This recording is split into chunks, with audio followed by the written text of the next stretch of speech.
NFTs have been hyped as digital collectibles, as a way of building community, as a new format that could potentially revolutionize the music industry, and as a way to return value directly to artists for their work. But what is the real opportunity? Is this real? Is it vaporware? In this two-part series, we're going to dive into what NFTs are and what musicians need to know. So here we go with part one. You're listening to the CD Baby CD CD Baby DIY Musician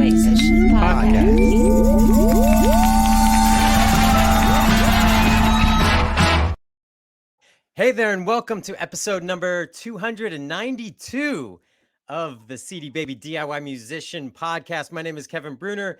Joining me is Chris Robley. This is part one of our two-part series on NFTs for musicians. What are they? What's the opportunity? We're going to break it all down.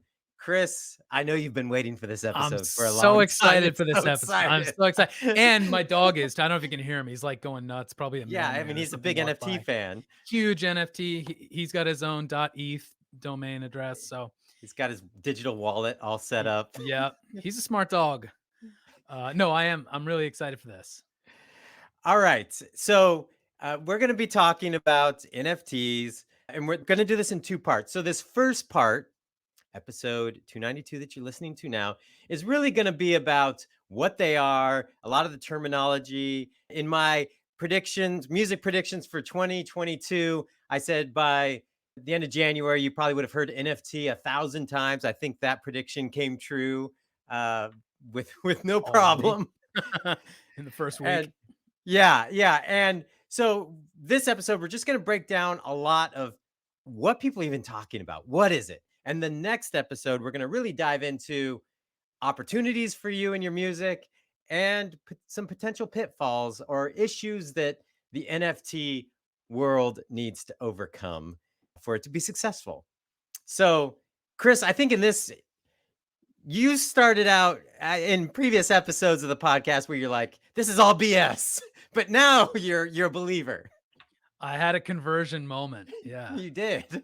Yeah, I don't think I had one moment, but yeah, about a year ago, I wrote an article around that time where like NFTs were really entering like the popular culture, and SNL did their NFT rap, and OpenSea was going nuts.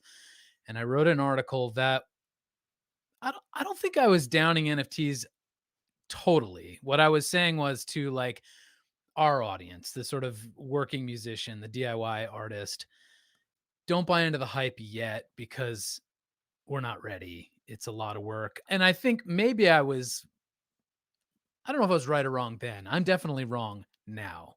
If I were to hold to that position, I think maybe I just saw the light. In this conversation, I don't know if I'll be playing the voice of all of our listeners, but I'm still like, the more I learn about it, the more my head spins. As soon as I think I've got a handle on it, I see something else that makes me think, maybe I don't know what this is. Well, I might also, if you're that role, I might be the person who's just using a lot of lingo, but don't be fooled. I'm not that smart. I've only been sort of obsessed with this new internet development for, I don't know, 3 or 4 months. There are people who've been doing this stuff for 5, 6, 7 years, building towards where NFTs are taking us. So I'll be the lingo guy, and you can say, hey, what the hell does that mean in actual English? Right. And so let's start off. You've got this whole kind of utopia situation that's trying to be built with NFTs. But before we even get to that, can we just define what NFT even stands for, just in case someone listening doesn't even know? Because most people probably don't.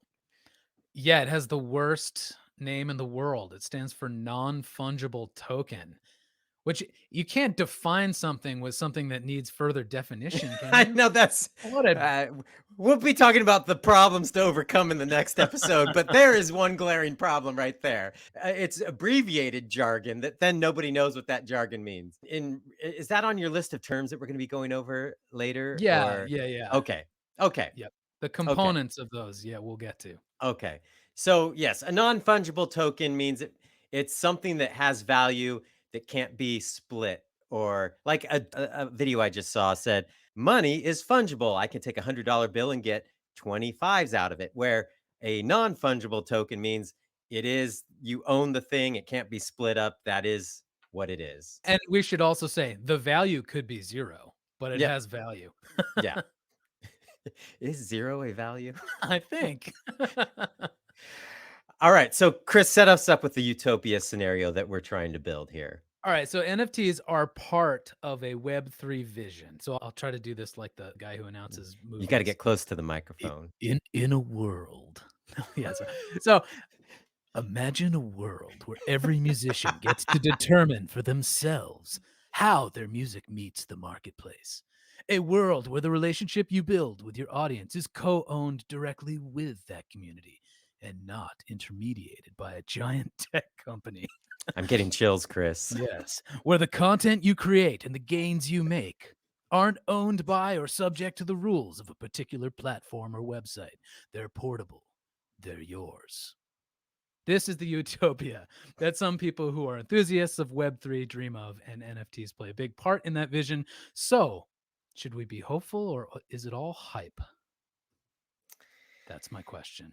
And I don't know that we have any specific answers about that, at least not in this episode. We will get into some of the hype questions in the next episode, but let's just get to what we're even talking about, because even in your awesome movie trailer voice there, you said some things that people may not know what they are, what we're even referring to. So, we've got a list of NFT terminology musicians need to know.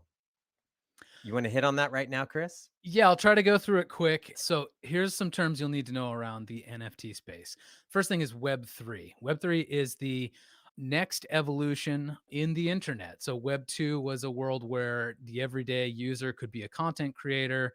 Web3 is this vision that the content you create, the value can be captured by you, the creator, that things are decentralized and power moves away from governments and giant tech companies towards individuals and towards sort of smaller communities. This is all built on a blockchain or on many blockchains, which is just sort of a digital ledger, a database that can't be tampered with. And so things are permanent.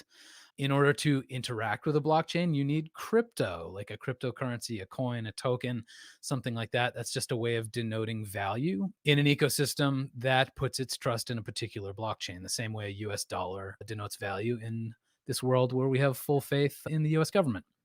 Fungible and non-fungible. Fungible means, as Kevin already defined earlier, something that can be sort of interchangeable. So $2 are the same unless one of them is signed by LeBron James or Abe Lincoln or something. Now suddenly that $1 is non-fungible. It's different from every other thing out there. It can't be replicated, which is important in the digital world where everything can be infinitely copied.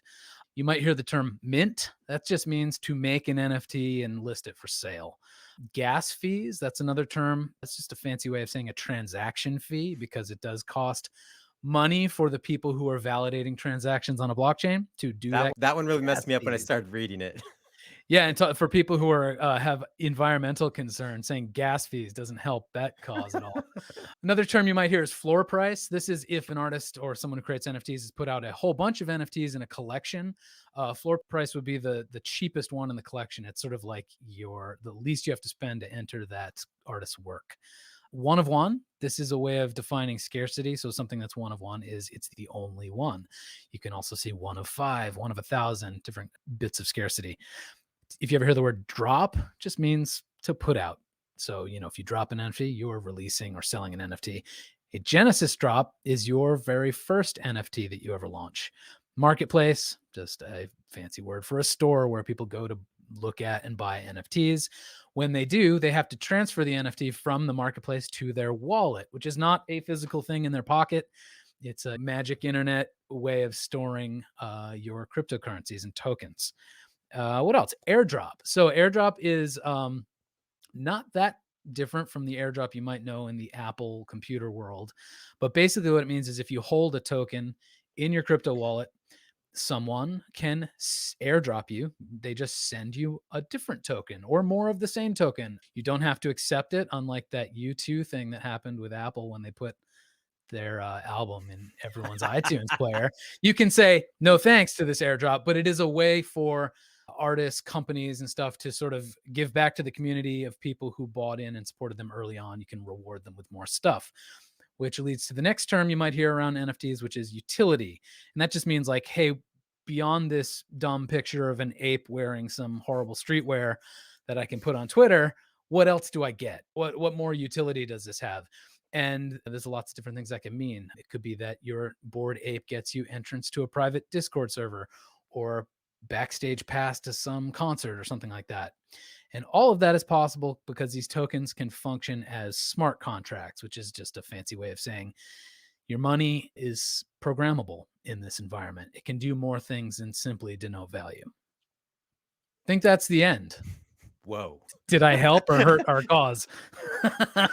No, I think that was helpful because there's a lot of terms flying around out there. So if you're a musician and you've been wondering what those terms mean, now you know. That should Or at help least provide. now you know what you have to Google if I didn't Yeah, do a good job of defining exactly. it. Well, I think some of the challenge that I've had is I've seen people using these terms wrong. And especially NFT, I've seen people really like using NFT just to say that you sold something. But usually it's really talking about these tokens that have value and very specific things. So it's just some of these terms get used. Even the blockchain, I hear people talk about the blockchain as if it is the internet, like the blockchain. But you just said there are multiple blockchains. But most people talk about the blockchain as like it's this one ledger that exists and only one. And so some of Yeah, these terms, I hear people use them in different ways. Some yeah, of them, and not all of them. I don't know how in the weeds we want to get in any particular item and clearly yank me out of the rabbit hole. But even just talking about blockchains, like they each do different things. A Bitcoin blockchain essentially is kind of the OG way of storing value. It's this really hard to crack thing. You know, people say it's not going to be hacked for, whatever, a trillion years or something like that. And so that has a function of basically serving like internet gold, digital gold. But Mhm. Ethereum was made to be a blockchain that is more programmable, that can have apps existing on top of it where things like NFTs are possible.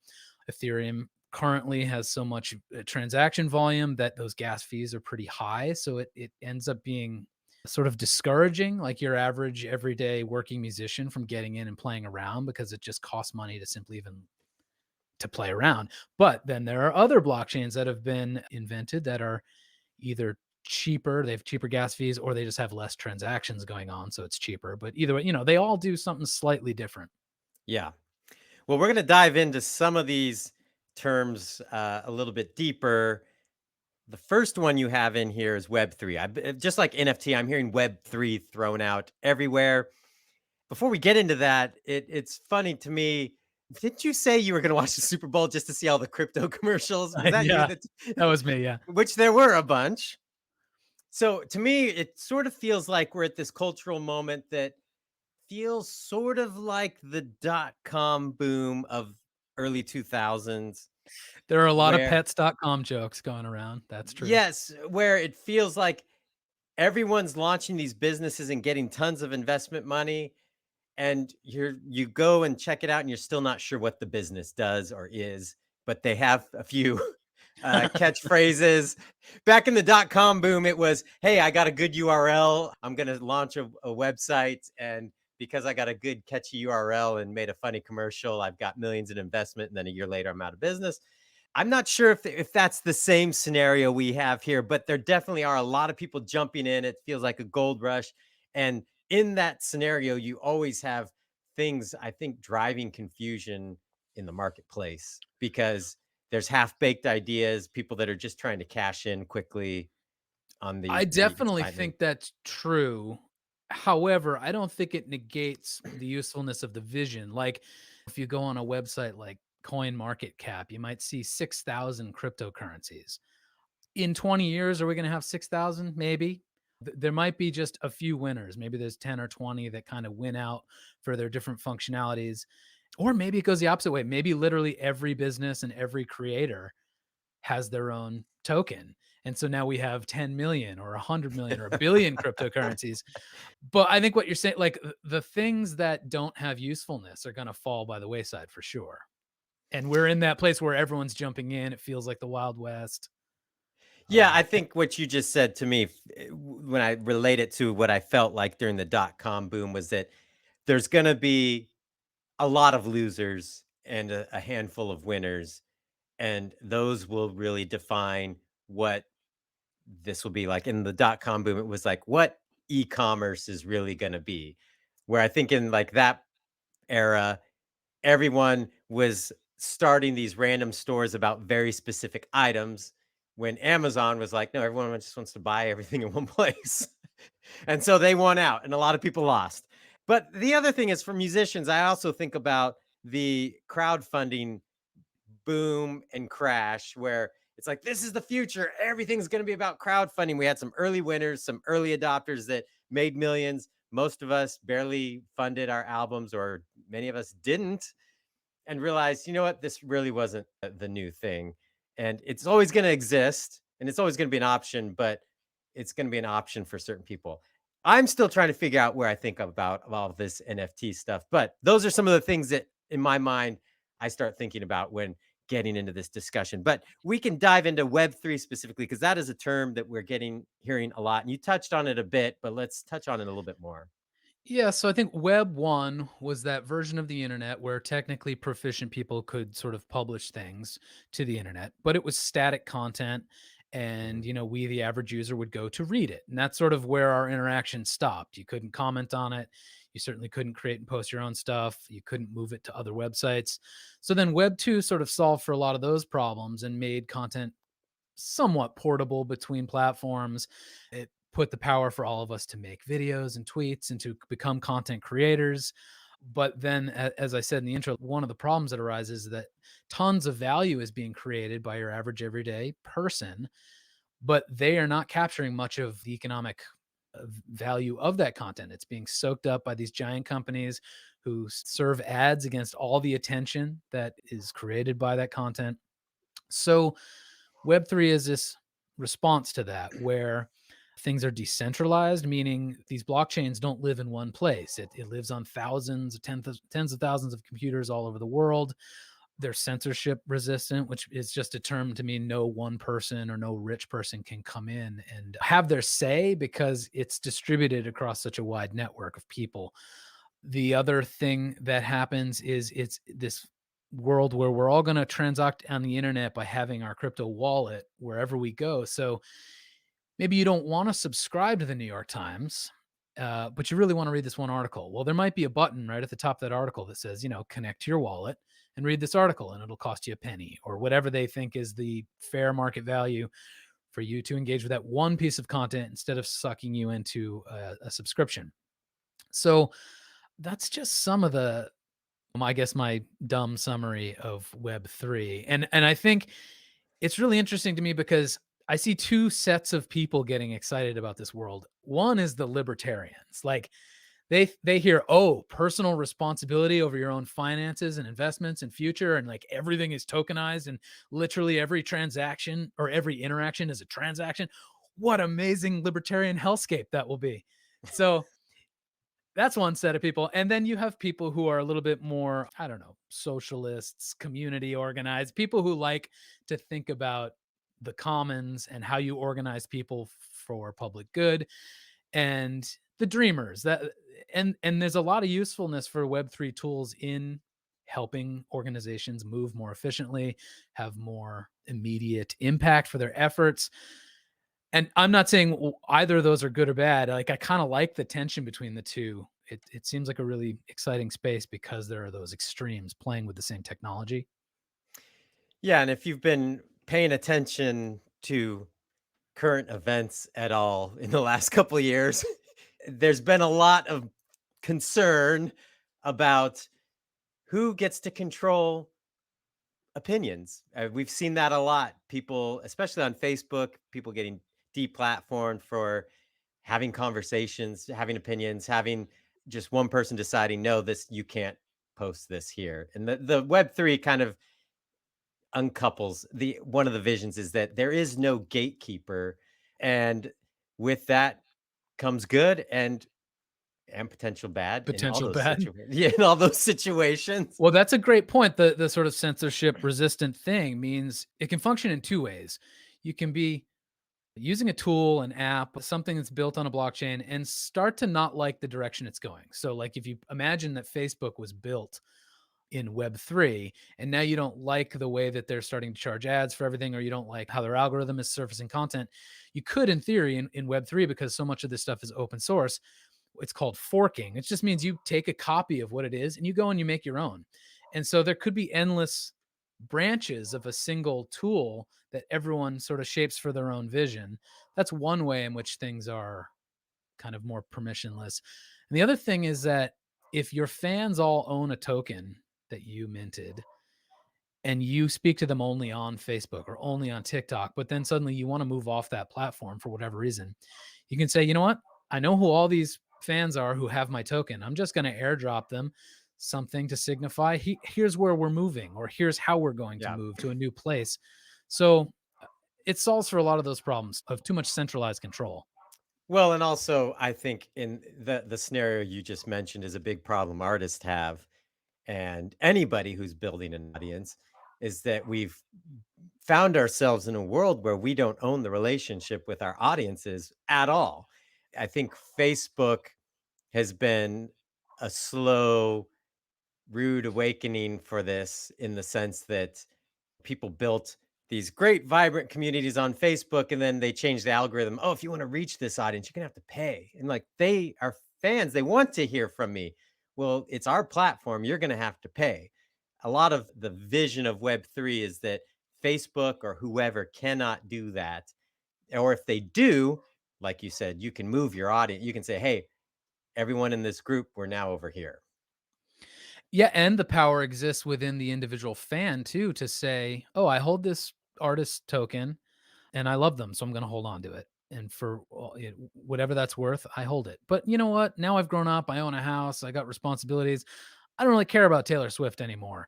Well, you could sell the token potentially, or you can give it away. So it doesn't mean that the relationship is one-sided and that Taylor Swift constantly just moves you around and airdrops things to you. Like, you have ownership of that as well. So you can sort of say, I'm done, or I'm holding forever. Chris, never give up on your love of Taylor Swift. I won't. It's a bad Wha- example because yeah. uh, you've said token a couple times, and so we're gonna get into what tokens are. But before that, I just want to throw it out there. We're not gonna have any listener calls on this episode, listener calls or emails.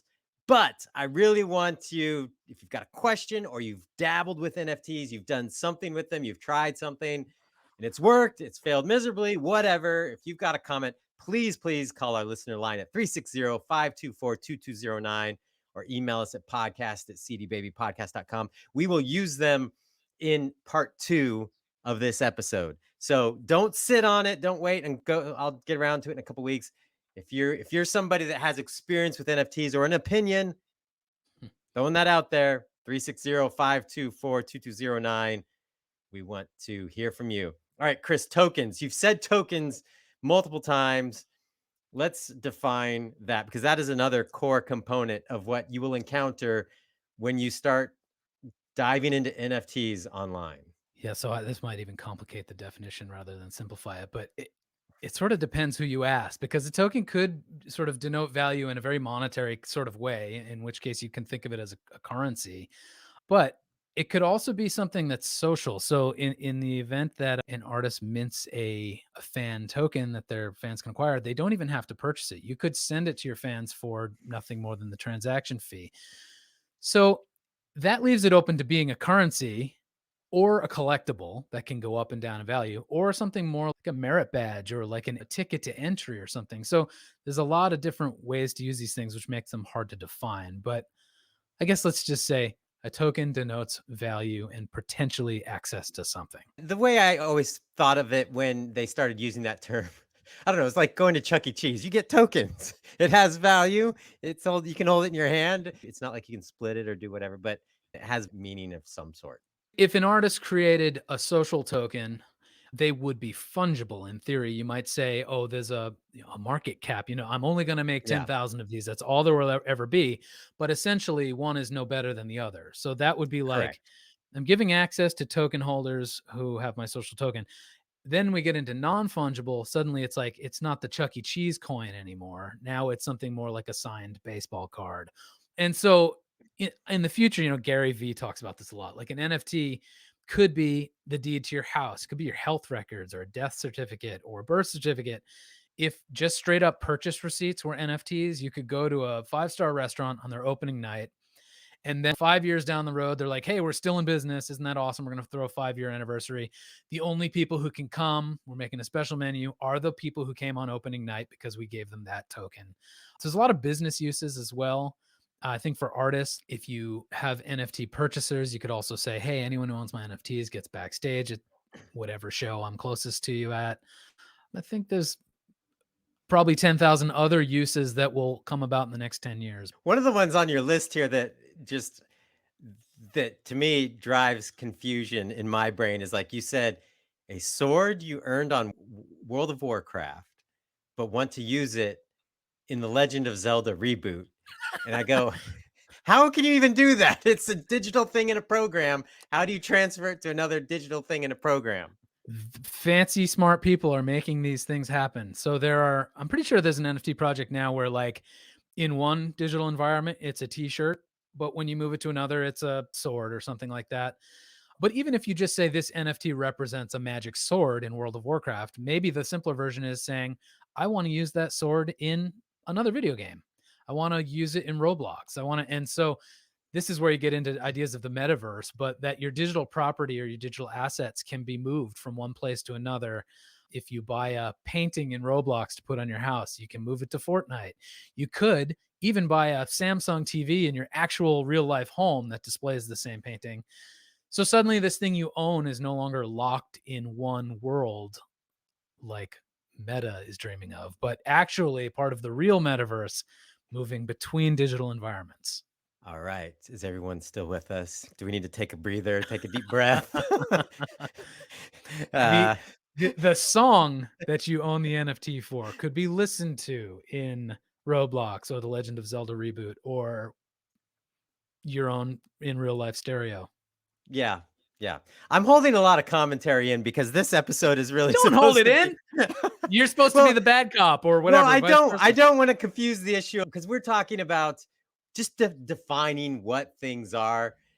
But some of the stuff you just said to me is what's driving confusion. And I know we're going to talk about some of the problems, but we could talk about some of the confusion here because some of the problems or things that it needs to overcome that we'll talk about in the next episode are things that we're not talking about here. But to me, some of what you just said, it feels like that's one of those situations where I go from feeling like, oh, I've got a grasp on what this is to it sounded like you just said it could be anything. Like that's what Well, that's what it sounded like. And I'm like, if it can be anything, then I have no idea what it if is. it could be anything, then it's nothing. Yes. Well, yeah, to complicate things further, one aspect of blockchain transactions I didn't mention earlier, but should have, is that in most cases, they are all entirely public.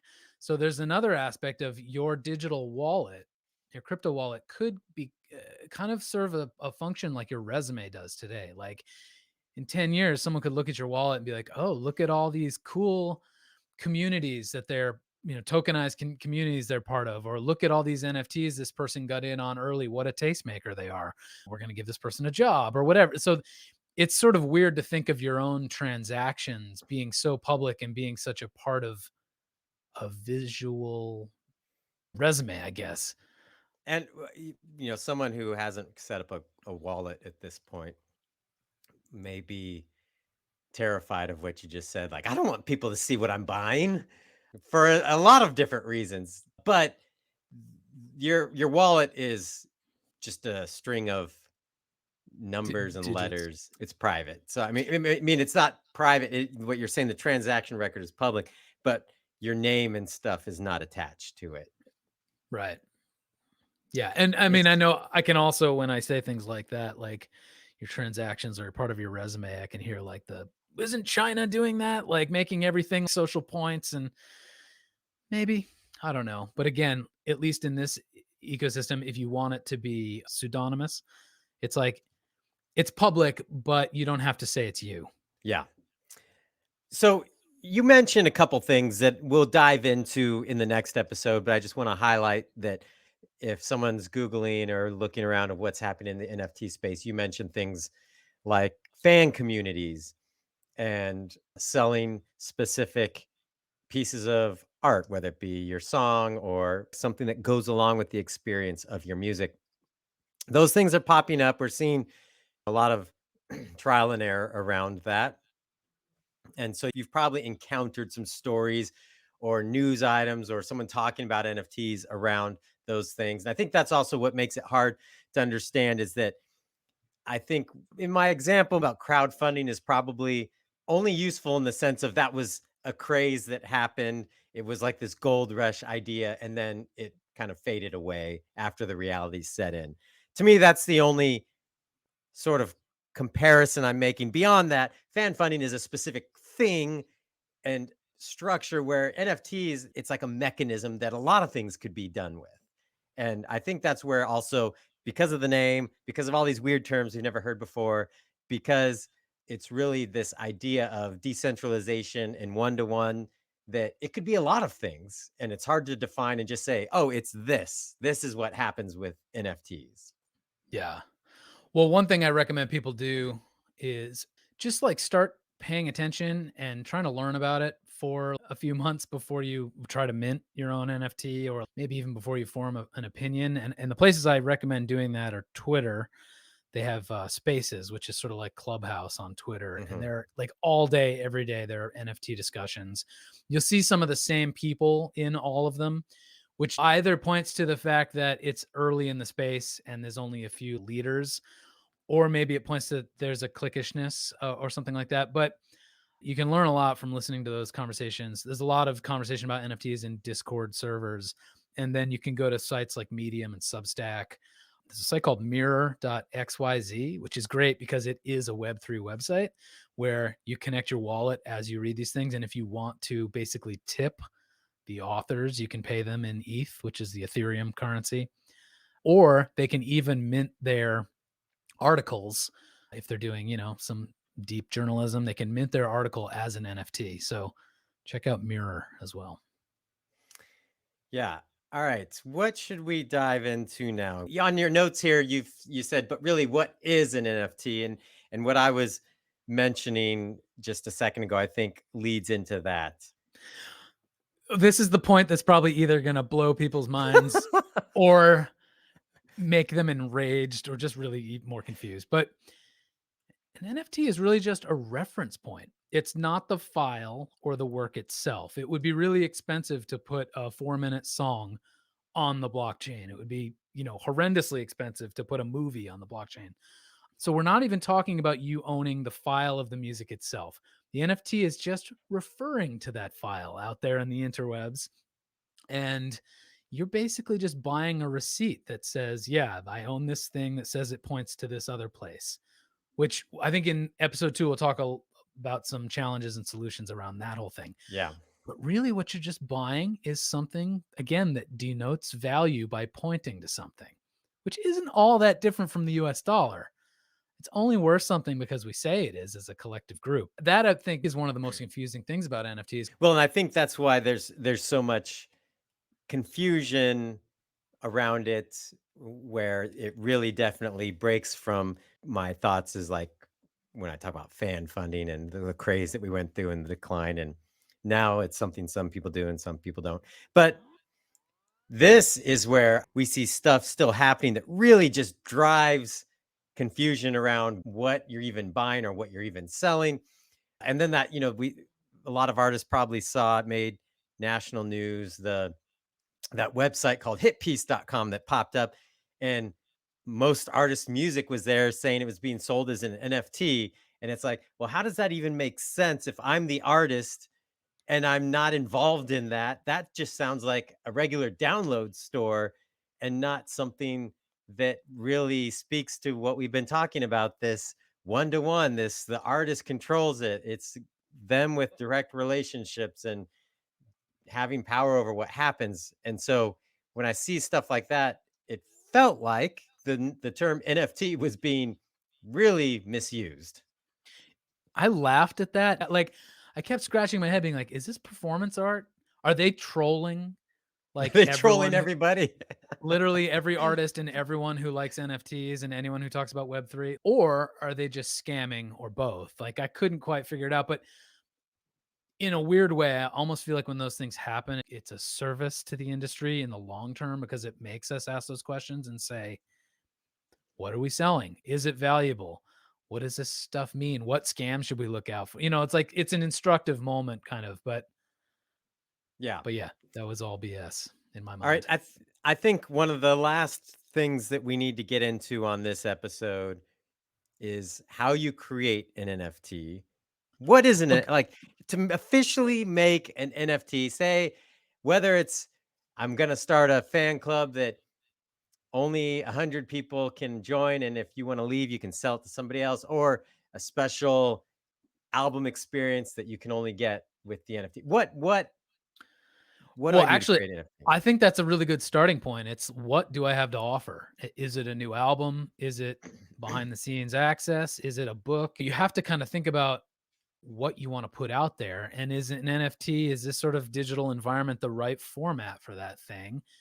The answer is probably not always yes. If you're just dropping a single and you don't have much extra story for it, maybe you don't want to put it out as an NFT. It's just well and good to just distribute it through normal channels. But you could say, like, hey, would anyone feel like there's value in owning a sort of scarce piece of this thing? If the answer is yes, then you're going to need to set some things up if you haven't already. You're going to need a crypto wallet. So there's something called MetaMask. That's one of the most popular browser based crypto wallets. Then you will need to acquire some cryptocurrency. Generally, people start with Ethereum. There's also Solana is a cheap blockchain to transact on. So along with all this, you'll have to have enough of that currency to mint it, which we'll get to in a sec. And then that might come with gas fees. Then you want to choose your marketplace, which is like, where am I going to sell this? And if you look around, there's OpenSea, there's Nifty Gateway, there's endless marketplaces. Explore the different options. And then I should also say that those marketplaces often are affiliated or related to particular blockchains. So if you want to sell 1,000 NFTs to your community who might not have a lot of means, Ethereum is probably not the place to do it because you might decide you're going to sell your NFT for $1 or the Ethereum equivalent of $1. But unfortunately, the gas fees that day might be $75 for the person to even claim it. So kind of shop around in that regard too. What is your audience going to be willing to spend in order to acquire this thing? I would also say kind of a word of warning. There are a lot of music, quote, NFT platforms that are out there that to me still feel like Web 2. They're like just the newest cool place to say, ooh, we only have 100 artists in our roster of people who we officially, and that's fine. I mean, but it's still the walled garden curatorial thing, which doesn't feel very inclusive. You might want to consider some of that when you think about if you're going to sell a music NFT. Another thing you could consider is, do you want to put your file, let's say you're going to sell a song or a music video, you have the ability to put that file into a blockchain adjacent storage locker. Because one of the problems that people point out with NFTs is, okay, if your NFT points to chrisrobley.com/wilderness, today that means one thing, but I could tomorrow decide to put a bunch of stupid cat videos and advertisements on that page. And now you own an NFT that points to something changing, or something that if I Yeah. stop paying Squarespace just goes away altogether. And what does that do to the value of your NFT? So one of the solutions is to put the file onto, there's a thing called Arweave or IPFS. These are like kind of semi-permanent file lockers. And then your NFT can point there, which gives the purchaser more security. Then the next thing you want to do is select Kevin, you can just stop me at any point and say, "This is all nonsense. I hate you. It's too much work." I'm just trying to be, you know, Diplomatic. well, just try not to roll my eyes too many times. Okay, all right. All right, I'll just let you keep rolling your eyes internally. I'll continue along. So the next thing you will want to do is ask yourself, is this part of a collection or is this a one-off thing? So it could be that you have, 20,000 images of stupid apes and they are all part of a collection. Maybe you have an album with 10 different songs. That could be a collection. Or maybe it's a single song or a single video. That's just a kind of a one-off thing. You can sometimes save money in gas fees by creating a collection, which then lets you add more NFTs to that collection without having to pay additional transaction fees. And then you'll have to select scarcity. So this is like, do I want this to be super unique and it's a one of one thing? This is the only NFT for this song. Do I want there to be 20 of them? Maybe I have different tiers. Maybe there's one of one for the gold member, and then there's 20 for the next level down, and then there's 1,000 for the people who only want to pay me 50 cents. You can set all kinds of parameters like that. When you go to sell it, you can also select whether you want to set a price, like a locked price for it, or you can do an auction. So then there's some, starting price, and then people can try to outbid each other. Oh, this is an important one. Guess what else you need?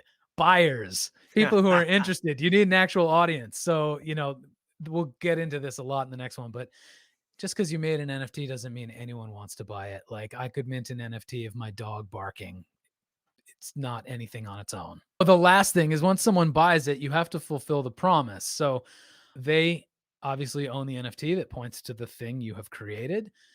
But if you promised extra utility, let's say, oh, this is good for you getting private access to my Discord server, or I'm going to host you for a breakfast next time you come to Denver or whatever, you actually have to do that stuff, because if you don't, the value of that NFT is going to go down because you're proving to be untrustworthy or unreliable, flaky. And flakiness, when it comes to your fans or your investors or people who fit both those criteria, is not going to be good. It's going to devalue what you represent to any future purchaser. Well, I think the point you just made is probably one of the most important points. And that's where I do feel like it relates back to the crowdfunding thing, where people said, oh, for $2,000, we'll do this. And for 10 grand, we'll do this. And then they raise a ton of money and realize they have to fulfill all these things and don't want to. And it's a pain. I know. And it's a pain. And they realize it's a pain. And in crowdfunding, the solution is you just don't do it again. But in this,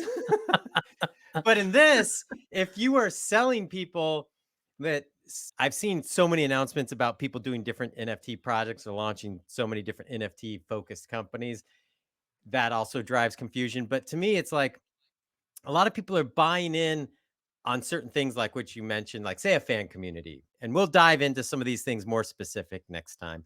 But say a fan community, there's 100 NFTs for the Foo Fighters, and you can show up at any show, get a backstage pass, or go to the after party, whatever, any show. And if you don't want it, you can sell it to somebody else. And if they are growing in their career, that could go in value. But to me, it's like, what if they break up? Or what if they just decide that we don't want to support this anymore because maybe over time only a couple people are showing up? I feel like a lot of people are buying in on things that are promises that just won't be kept. Well, I think there is a lot of debate in the Web3 world about whether NFTs should have extra utility besides what it refers to itself, for those very reasons. Because you might not be a flake, but you could die, and now suddenly the investor is out that promise in a way. But with your Foo Fighters example, I could almost see, like, imagine an unredeemed backstage pass to a Beatles concert that never happened because the Beatles broke up. That would be worth so much money.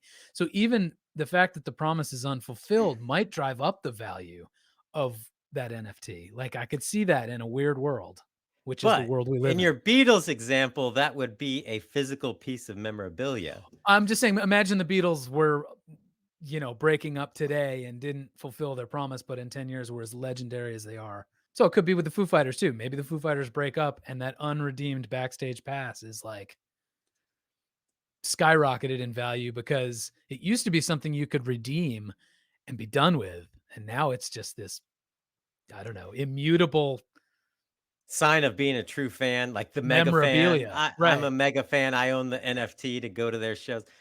Yeah, Immutable memorabilia. There we go. I That's add that to the list of terms. The thing that my question is how much value are people gonna find that they get? And maybe backing up a bit, there's a great episode of Planet Money. I love that podcast, Planet Money. If you don't listen to that one and you like podcasts, which I'm assuming you are, especially if you're this deep into this one, it's worth checking out.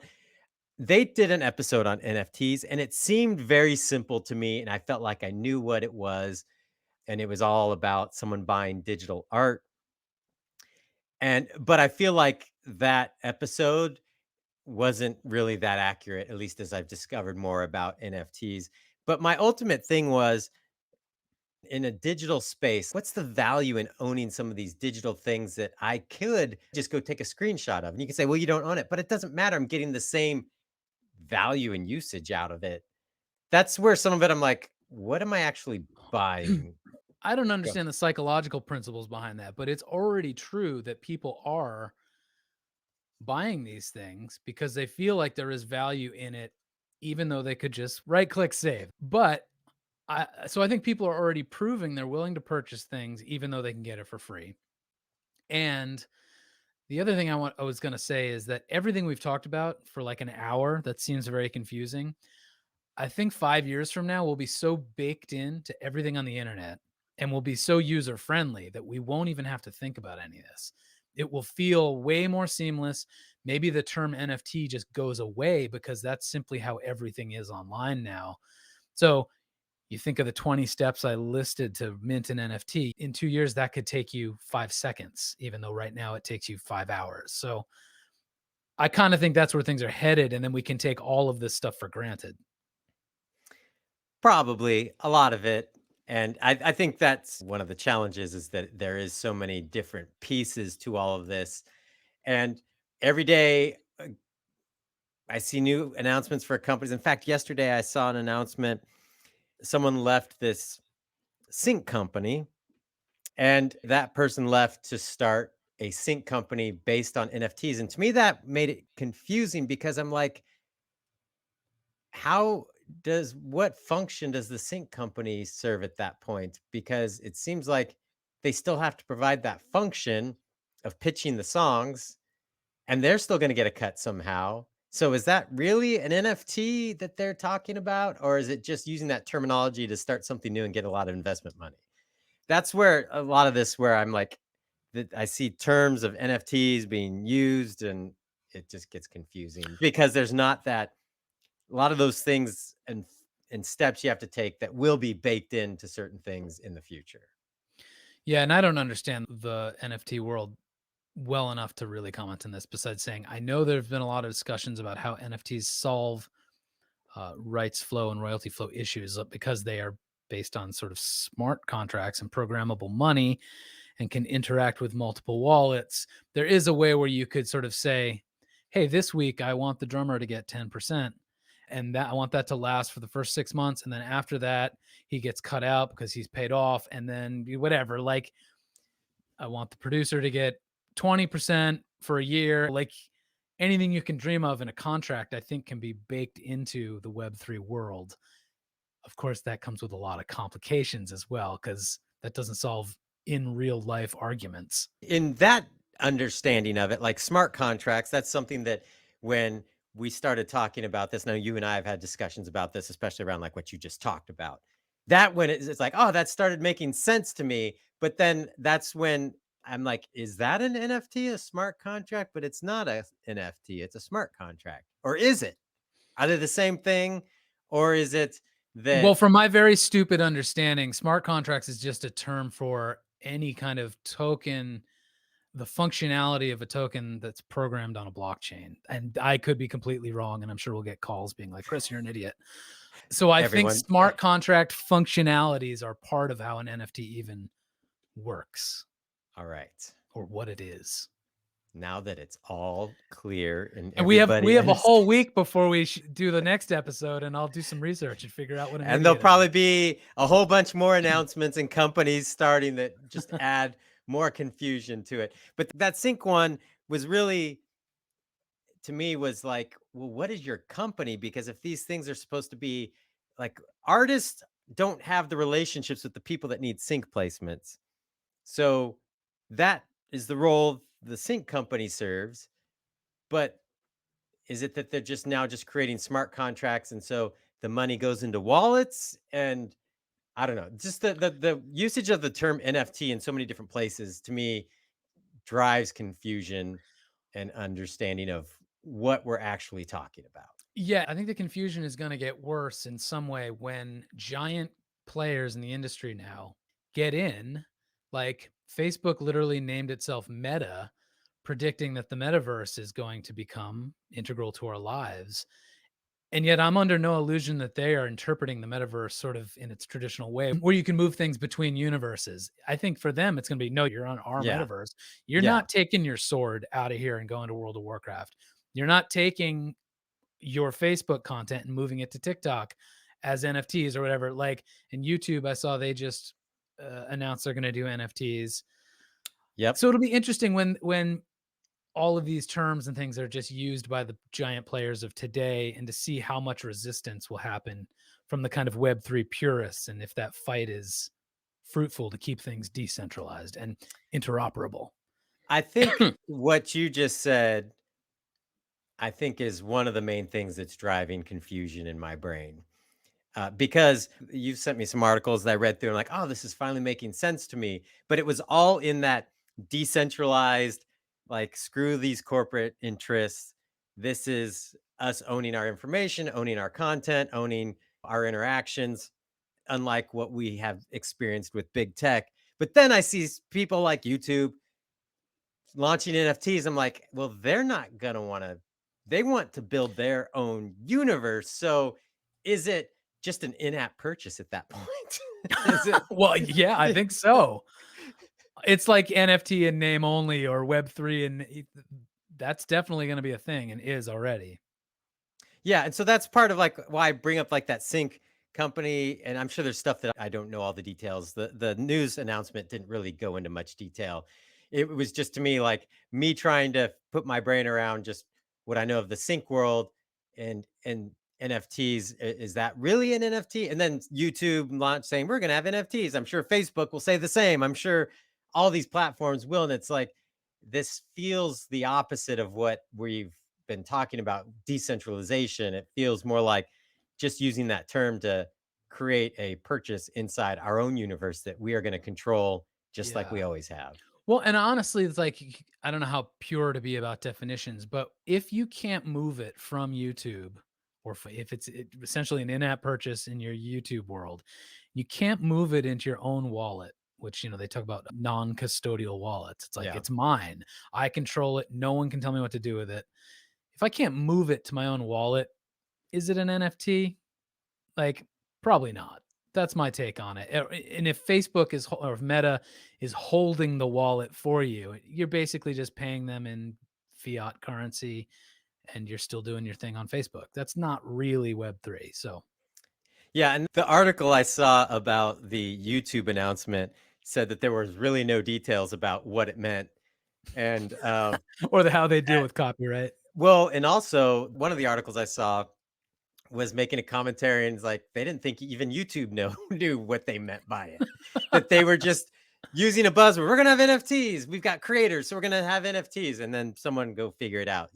They got a splashy announcement out there, and someone figure out what that means. But there's no way YouTube, it's in their interest for me to have some sort of ownership or access that goes with me anywhere on the web. And as complicated and complex as this stuff is, it is possible that we are in a cultural moment that will get us over the hump and make these things a little bit more seamless and user friendly and get some of these dumb terms renamed. Then I think it'll definitely help a lot. But we'll get into that in part two. where we're going to talk about some of the specific opportunities, some of the things that artists have done in order to use NFTs to build a community, make money, offer unique items. We'll talk through some of that. We'll talk through some of the problems. We've touched on some of them, but we'll get into some more specific ones in the next episode. But again, if you have done something with NFTs, if you've dabbled in it, if you've been doing stuff with them for a while, we want to hear from you. Call our listener line at 360-524-2209 or email us at podcast@cdbabypodcast.com. Help us make sense of this world.